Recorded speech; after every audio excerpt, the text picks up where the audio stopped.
Hey friends, today we are doing page 171 and 172 in our Blue Journeys book. And we are talking about multiple meaning words. So one word can mean more than one thing.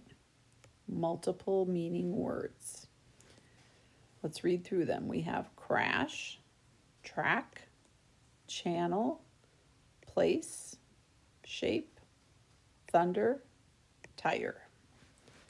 All right, so we're going to be picking the correct meaning of the word. Read each sentence, write the number of the correct definition for the underlined word on the blank. So let's do one together. The glass fell off the table with a crash. So does crash in this sentence, okay, if I look up crash in the dictionary, there's more than one meaning. So do I want it to be a loud noise or a collision or a wreck?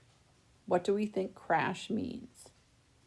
Well, if I want to say the glass fell off the table with a crash, would that make a loud noise or would it be like a collision or a car crash or a wreck? Okay, it would be definition 1. So just put number 1. That's all you need to do. Put the correct meaning. You have to read the sentence to get what the meaning of the underlined word is, okay? I think you'll be good at those, so I don't want to help you with any more of those. So I'm going to meet you on page 172. All right, we're on our analogy page. So let's just review what an analogy is. An analogy is we're comparing two different things and seeing how they're alike. Sometimes they might be similar, sometimes they might be opposites. And then they're going to give us another word, and we're going to find the partner that goes with that. Okay, so let's look at number 1. Trees are to forests. So think about those two. How are trees like forests? The same as cities are like, it's going to be a word on your list.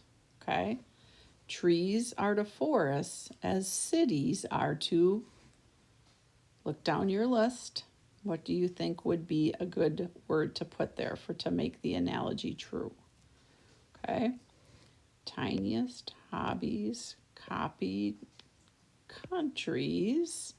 Trees are to forests as cities are to countries. Okay, and if you would rather just write it down below, that would be better. So I would write countries right down here. Okay. And so look at how they're comparing them. Like on number 2, biggest and largest. Those mean the same thing. Okay, what also means the same as smallest? So biggest is to largest, just like smallest is to, find the word that goes with it. Okay, you do not need to do this section down here, and have fun with the analogies.